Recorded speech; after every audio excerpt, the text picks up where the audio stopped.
Hello mga kaulam! Diyos ko, 9 ng Mayo, araw ng Sabado. Sobrang init sa labas, 40 degrees at ako'y galing sa palengke. Ang dami kong pinuntahan. Una, nag-deliver ako ng 2 hikaw na order sa akin ng ating kabayan. Ito naman ay mga non-tarnish mga kaulam. So naghanap buhay muna ako. Pangalawa, pumunta ako kay Annabel. Annabel, maraming salamat, shout out. Literal, isang sako. Ipapakita ko sa inyo sandali.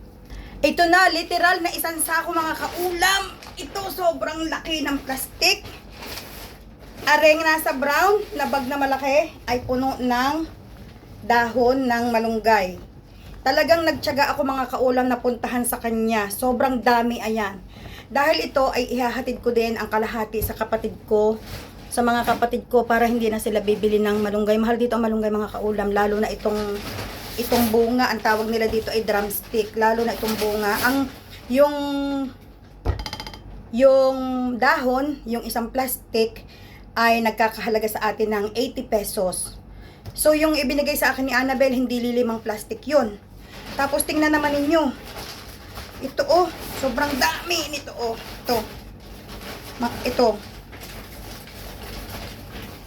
Ito ay mahal dito. Hindi na lamang sa mahal, sobrang sustansya nito. Kaya ang dami nito, yung nasa ilalim pa. Dadalhan ko aking mga kapatid niyan. So kinuha ko, kaya sobrang tagal ko kanina sa labas ng bahay. Nagtatakang asawa ko, akala daw niya mamamalengke ako, bakit daw sobrang tagal kong dumating. Tapos syempre, bumili ako ng paborito ng inay, kahit wala dito ang inay. Paborito ng inay na barakuda, rumpe. Ang laki, 1 kilo itong, ito ay 9, parang siyam na guhit. Tapos dinagdagan ni kuya ng maliit para magsaktong 1 kilo. Ang bili ko lang din mga kaulam ay 10 dirhams. Sa pera na dirhams ha, baka umepal na naman si ate at sabihin sinungaling ako at pinaglululoko ko ang mga tao.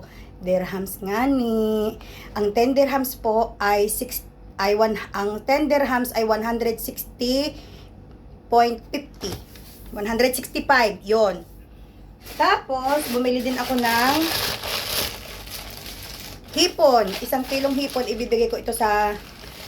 bibigyan ko yung aking ate dahil yun ay mahilig sa hipon. So, para isisigang niya ng may malunggay. Ito, 1 kilo. Ang bili ko naman din ay 25 dirhams. Mahal ang hipon dito. So, ang 25 dirhams around 400 to 500 pesos. Malalaki naman siya mga kaulam. Tapos, ito pa. Naku! 2 kilong tilapia, 1 kilo sa amin, 1 kilo sa kapatid ko. Yan, 2 kilong tilapia, 20 dirhams. Medyo malalaki ang tilapia kanina. Aray ko. Ang 20 dirhams mga kaulam, kwentahin na lang ninyo sa 16.50. Ayan, ang lalaki ng tilapia. So, 2 kilo itong binili ko. Pag 1 kilo kami ng kapatid ko. Tapos, binilhan ko sila ng matambaka.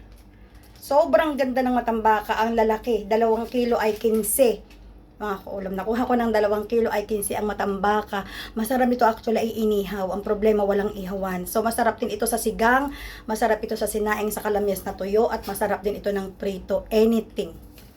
So, tag 1 kilo kami ng aking kapatid. And last but not the least, ano kaya are?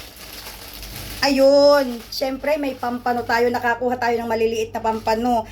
4 na piraso mga kaulam ay 1 kilo. Nakuha ko na naman ng 15 dirhams ang 1 kilo. At today, magtitinola ako ng pampano na may halong bunga at dahon ng malunggay. Yes mga kaulam, yan ang ulam natin for today's video. Babush!